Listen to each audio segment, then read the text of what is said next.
sentais, me crier, ou papa. Me sentais, me crier, ou bon Dieu. Me sentais, me crier, ou papa. Jésus m'a beaucoup content, moi les vivre jusqu'où.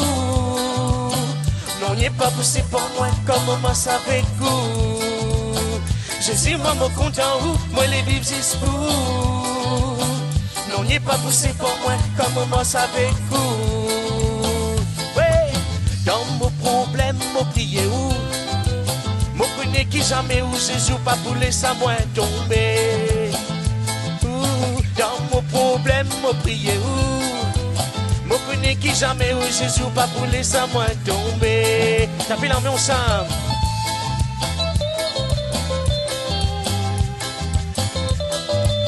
Alléluia, alléluia. Oh.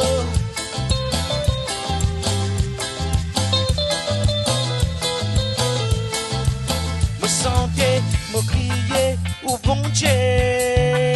Me sentais, me crier, ou papa. Me sentais, me crier, ou bon Dieu. Me sentais, me crier, ou papa. Jésus, moi, mon content, moi, les vivre jusqu'où. Non, n'est pas poussé pour moi, comme moi, ça fait coup. Jésus, moi, mon content, moi, les vivre jusqu'où. Non, n'est pas poussé pour moi, comme moi, ça fait coup. La scène cassée, man, frère. La scène cassée dans nous la vie. Comme dans ou présence, la vie, non, n'y qui pour faire ma paix. Alléluia. La scène cassée dans la vie. Comme dans ou présence, la vie, non, n'y qui pour faire ma paix. Jésus, Jésus, moi, mon compte à où. Non, n'y pas poussé pour moi, comme moi, ça fait coup. Jésus, moi, mon compte à où. Moi, les vivre jusqu'où. Non, n'y pas poussé pour moi, comme moi, ça fait coup. Allez, ensemble, dire. Jésus, moi, mon compte à où. Jusqu'où. Non, n'y pas poussé pour moi, comme moi, ça fait coup. Jésus, moi, mon compte à où. Moi, les vivre jusqu'où. Non, n'y pas poussé pour moi, comme moi, ça fait coup. Allez, Jésus, moi, mon compte à où. Non, n'y pas poussé pour moi, comme moi, ça fait coup. Jésus, moi, mon compte à où. Moi, les vivre jusqu'où. Non, n'y pas poussé pour moi, comme moi, ça fait coup. Jésus, moi, mon compte à où. Jésus, moi, mon compte à où. Voilà. Non, n'y pas poussé pour moi. Jésus, moi, mon compte à où. Non, n'y pas poussé pour moi. Jésus, moi, mon compte à où. De tout mon équerre. Non, n'y pas poussé pour moi. Jésus, moi, mon compte à où. Non, n'y pas poussé pour moi. Alléluia. Jésus, moi, mon compte à où. Voilà. Non, n'y pas poussé pour moi. Jésus, moi, mon compte à où. Non, n'y pas poussé pour moi. Comme moi, ça fait coup.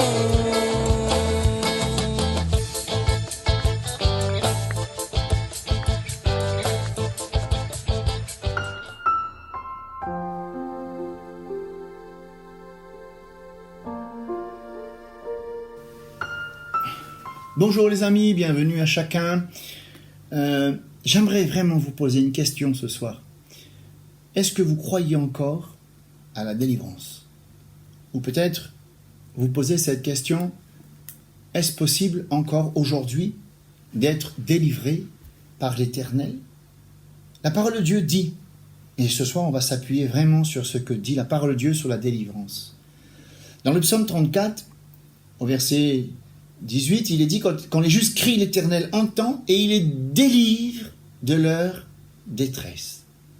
Oui, le Dieu de l'Évangile est un Dieu de délivrance. Lui-même, Jésus-Christ, a dit un jour ceci, « L'Esprit du Seigneur est sur moi, car il m'a oint pour annoncer une bonne nouvelle aux pauvres. Il m'a envoyé pour guérir ceux qui ont le cœur brisé, pour proclamer aux captifs la délivrance et aux aveugles le recouvrement de la vue, pour renvoyer libres les opprimés. Mon ami, est-ce que tu crois encore à la délivrance? Est-ce que tu voudrais croire encore que c'est possible d'expérimenter dans ta vie la pleine délivrance en Jésus-Christ? Je voudrais te répondre et t'encourager et te dire oui, parce que l'Éternel est le même, Jésus-Christ est le même hier, aujourd'hui, éternellement. Ce qu'il a fait hier, il peut le faire encore aujourd'hui, il pourra le faire demain, car Dieu, en lui, il n'y a ni changement, ni ombre de variation. Il est le Dieu de toute délivrance. Permettez-moi quelques instants et simplement de parcourir quelques versets de la Bible pour vous encourager à croire, à saisir l'importance de la délivrance en Jésus-Christ. Dans Job chapitre 5 au verset 11, il est dit « Il relève les humbles, il délivre les affligés ». Peut-être que actuellement quelque chose t'afflige, t'attriste.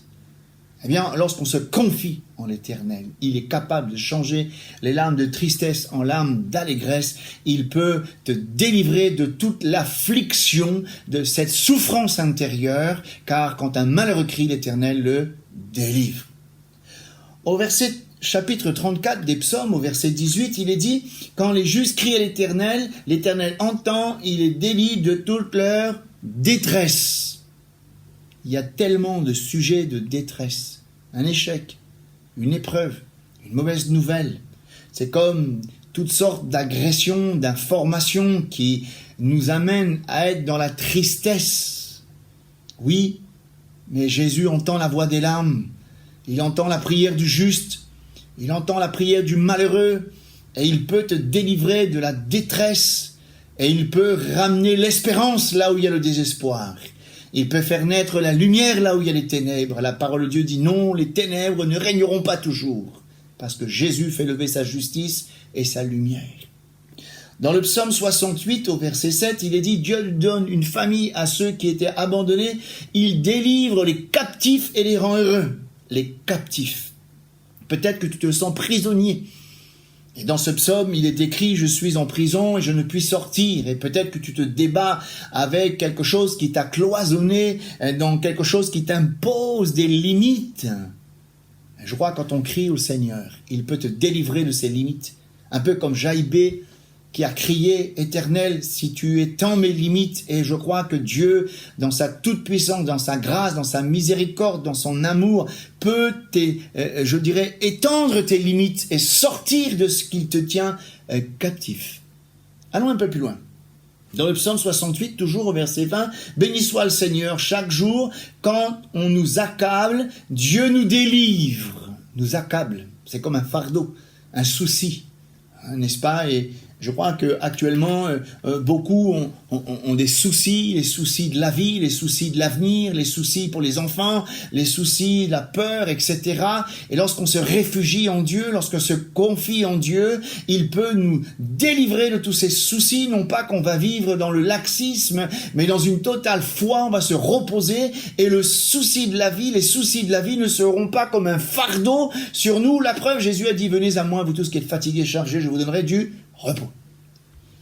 Allons un peu plus loin, dans le psaume 91, il est écrit « Car c'est lui qui te délivre du filet de l'oiseleur, de la peste et de ses ravages. » Ça me fait penser ce texte à un oiseau qui est pris dans le filet de l'oiseleur et qui se débat, et qui se débat, et qui s'épuise. Et lorsque l'oiseau s'épuise, il finit par tomber mort d'épuisement. Et peut-être que mon ami, tu es en train de te débattre avec l'alcool, la drogue, un péché qui domine ta vie. Et plus tu te débats, et plus tu réalises que tu es faible, tu es vaincu, sans cesse à nouveau vaincu. Eh bien, arrête-toi un instant, tourne-toi vers le Seigneur et crie vers lui. Il entend le cri du malheureux et il le délivre du filet de l'oiseleur. Oui, en Jésus-Christ, tu peux avoir la liberté. Au psaume 103, au verset 4, il est dit, c'est lui qui te délivre de la fosse. Et la fosse me parle d'un piège, comme s'il y avait un piège tendu, et parfois un peu d'inattention, un peu, je dirais, de laisser aller, nous tombons dans des pièges parce que nous manquons des discernements, et nous nous laissons attraper par des mensonges, des paroles mielleuses qui sont comme du miel à notre bouche, et ensuite elles deviennent du gravier. Nous sommes comme prisonniers. Tu es peut-être pris dans la fosse, tu es tombé dans un trou, et tu cries, personne ne t'entend, Et au contraire, tu as l'impression que tout le monde te regarde comme en disant tu n'aurais pas dû passer par là. Un peu comme l'homme à demi-mort qui sortait de Jéricho. Ceux qui sont passés à côté de lui, les hommes religieux l'ont regardé en disant mais oh, pourquoi tu es passé par ici? Tu n'aurais pas dû faire ça. Et je crois que quel que soit l'endroit où nous sommes tombés, quand on crie le Seigneur, il vient nous chercher. Aussi bas soit-on tombé, il vient nous chercher, il s'abaisse, il vient nous ramener et il nous élève au-dessus de tous nos ennemis.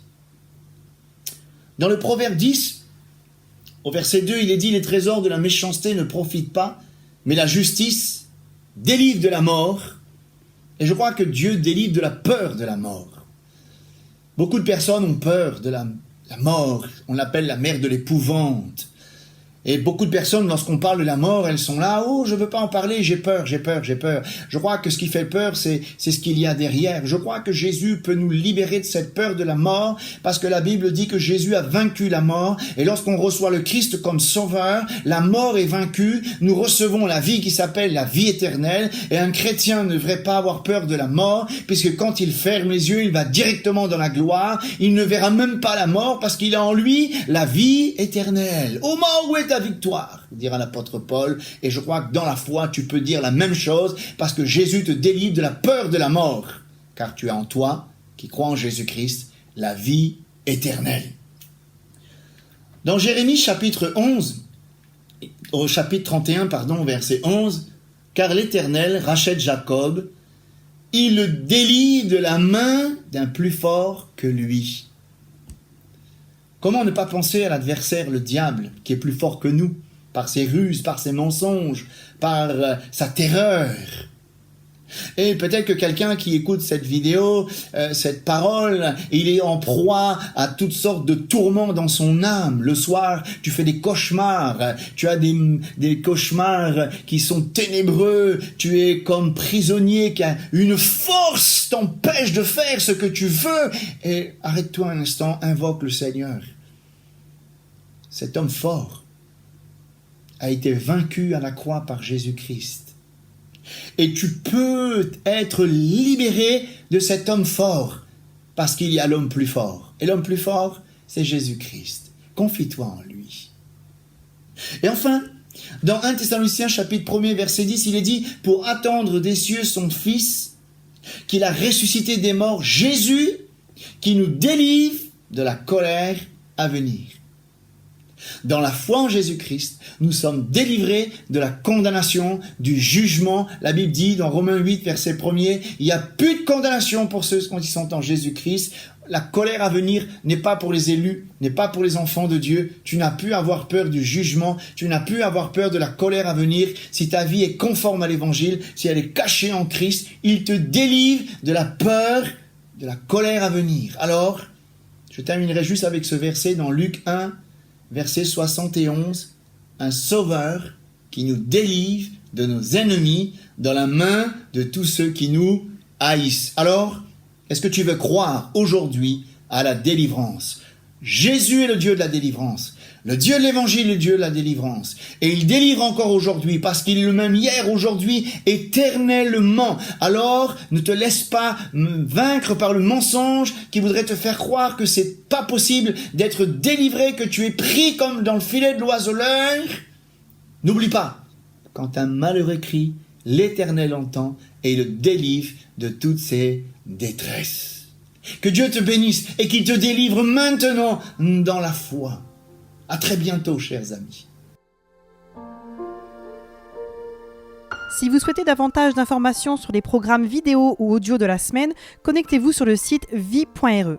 Nous vous encourageons également à écouter les 2 radios chrétiennes de Lille, Radio Vie qui diffuse dans le nord, l'est et le sud, et RM9 qui diffuse dans l'ouest. Ces 2 radios diffusent également sur Internet. Vous pouvez également retrouver toutes les informations sur le site addréunion.fr, le site officiel des Assemblées de Dieu de la Réunion. Vous y trouverez tous les communiqués officiels, ainsi que les coordonnées des pasteurs de votre région. Vous y trouverez également les sujets de prière. Que Dieu vous bénisse et à très bientôt sur vie.re.